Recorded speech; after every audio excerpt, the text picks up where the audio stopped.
অন্তরা, নির্বাচন কমিশনের সামনে এখন কি পরিস্থিতি দেখছেন, আর এনসিপি নেতাকর্মীরা কি ইতিমধ্যে সমবেত হয়েছেন কিনা সেই বিষয়ে বিস্তারিত জানাবেন আমাদেরকে। আমরা আসলে নির্বাচন কমিশনের সামনে দেখতে পাচ্ছি অগণিত পুলিশ এবং কড়া পাহারা রয়েছে, যেটি আসলে আরও সকাল থেকেই আসলে এরকম পরিস্থিতি বিরাজ করছে। তো আসলে কি হয় সেটি সময় বলে দেবে। এনসিপির আজকে আসার কথা নির্বাচন কমিশনের সামনে, এবং তারা যেটি বলছেন তারা এই নির্বাচন কমিশনের উপরে আস্থা রাখতে পারছেন না। যদিও প্রধান উপদেষ্টা এটির মধ্যে বলেছেন 2026 সালের জুনের মধ্যেই নির্বাচন দিতে চান, কিন্তু এনসিপি তাদের আসলে যেটি বক্তব্য সেটি হচ্ছে তারা চাইছেন যে জাতীয় নির্বাচনের আগে স্থানীয় নির্বাচন দেওয়া হোক, অর্থাৎ এই সময়সীমার মধ্যে জাতীয় নির্বাচন হওয়ার বিষয়টি নিয়ে তাদের কোনো ধরনের দ্বিমত নেই, কিন্তু তারা চাইছেন স্থানীয় সরকার নির্বাচনটি আগে হোক।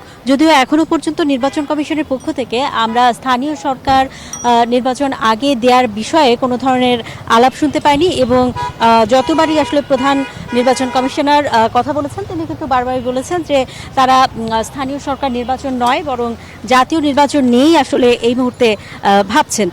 তো এই বিষয়টি নিয়েই আসলে নির্বাচন কমিশন এবং সেই সঙ্গে এনসিপি তাদের আসলে এক ধরনের দ্বিমত রয়েছে, এবং কিছুদিন আগে তারা ঐক্যমত্য কমিশনে যখন গিয়েছিল তখনও কিন্তু তারা এই স্থানীয় সরকার নির্বাচন আগে দেওয়ার প্রসঙ্গটি আসলে তুলেছিল। এছাড়াও আরও বেশ কয়েকটি রাজনৈতিক দল তাদের মুখেও আমরা শুনতে পাই যে তারাও আসলে নির্বাচন কমিশনের ওপরে আস্থা রাখতে পারছেন না, এবং তারাও আসলে স্থানীয় সরকার নির্বাচনটি আগে চান।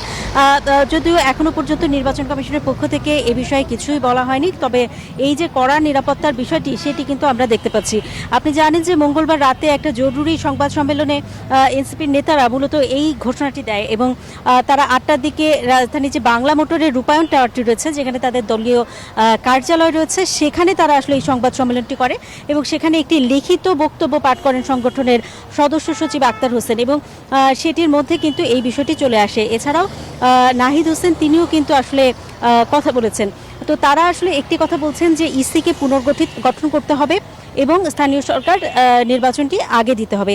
মূলত এই দুটি বিষয় নিয়েই আসলে তারা আজকে ইসির সামনে বিক্ষোভ করবেন বলে আমাদেরকে জানিয়েছেন। তো আসলে এখনো পর্যন্ত এনসিপির কোনো নেতা বা কর্মীকে আমরা নির্বাচন কমিশনের সামনের যে এলাকাটি রয়েছে সেখানে দেখতে পাইনি, তবে পুলিশের অবস্থানটি কিন্তু আমরা এখানে দেখতে পাচ্ছি। তো আসলে যদি তারা বিক্ষোভ করেন এবং সেই বিক্ষোভের পরে আসলে নির্বাচন কমিশনের পক্ষ থেকে কি বলা হয় সেটির জন্য আসলে আমাদের অপেক্ষা করতেই হচ্ছে। এই ছিল আমার কাছে এখান থেকে সর্বশেষ খবর। তানিয়া। অন্তরা, আপনাকে ধন্যবাদ।